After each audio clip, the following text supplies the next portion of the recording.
अस्सलाम वालेकुम बच्चों, आई होप कि आप सब खैरियत से होंगे। तो ग्रुप वाइज जो डेट शीट है वो आप लोगों के सामने है। फर्स्ट ईयर का जो पहला पेपर है वो केमिस्ट्री का है 30 अप्रैल को, और दूसरा पेपर है इस्लामिक स्टडीज़ का 3 मई को। तीसरा आपका फिजिक्स का है 9 मई को। उर्दू का आपका पेपर है 13 मई को। कंप्यूटर का पेपर आप लोगों का 16 मई को है। बायोलॉजी का पेपर आप लोगों का 19 मई को है। मैथमेटिक्स का आपका पेपर जो है वो 21 मई को है, और इंग्लिश का पेपर आप लोगों का जो है वो 24 मई को है। तो केमिस्ट्री में तो आपको छुट्टियां ही छुट्टियां हैं। उसके बाद अगर हम लोग इस्लामियात की बात करें तो आप लोग को 2 छुट्टियां हैं इस्लामियात के पेपर में। फिजिक्स के पेपर की अगर हम लोग बात करें तो इसमें आपको 4, 5, 6, 7, 8, इसमें आपको फिजिक्स के पेपर में आपको 5 छुट्टियां हैं। उसके बाद अगर हम लोग उर्दू की बात करें तो 10, 11, 12, इसमें आपको उर्दू के पेपर में आपको 3 छुट्टियां हैं।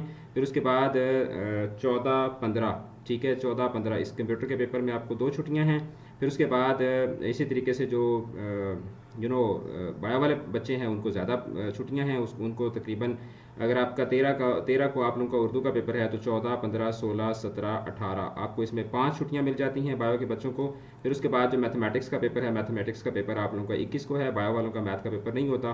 तो जो कंप्यूटर वाले बच्चे हैं 16 से अगर हम गिनते हैं तो 17, 18, 19, 20, तो 4 छुट्टियां हैं आप लोगों को। और 21 के बाद आप लोगों का इंग्लिश का पेपर है 22, 23, तो इंग्लिश के पेपर में आप लोगों को 2 छुट्टियां हैं। फिर उसके बाद सेकंड ईयर की अगर हम लोग बात करें तो मैथ का पेपर है पहला। फिर उसके बाद उर्दू का है। उर्दू के पेपर में आप लोगों को 3, 4, 2 छुट्टियां हैं। फिर उसके बाद आप लोगों का आगे इंग्लिश का पेपर है 6 और 7, इंग्लिश के पेपर में भी आपको 2 छुट्टियां हैं।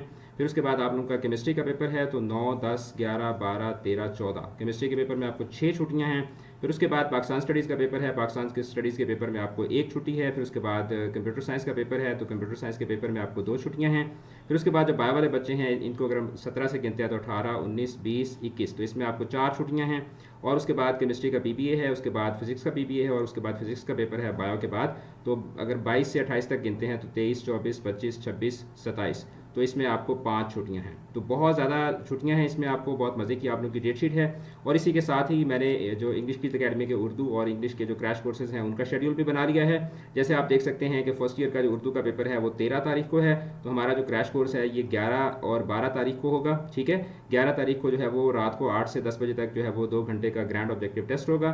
और उसके बाद 12 तारीख को जो है वो सुबह 9 बजे से 12 बजे तक 3 घंटे की क्लास होगी, और फिर उसके बाद ब्रेक होगी, और फिर 2 बजे से 4 बजे तक जो है वो 2 घंटे की क्लास होगी। इसी तरीके से इंग्लिश का जो फर्स्ट ईयर का पेपर है वो 24 तारीख को है। तो 22 को और 23 को जो है वो हमारा क्रैश कोर्स होगा। इसी तरीके से सेकंड ईयर की अगर हम लोग बात करें तो सेकंड ईयर का जो उर्दू का पेपर है, ठीक है, वो यहाँ पे आप देख सकते हैं कि 5 तारीख को है।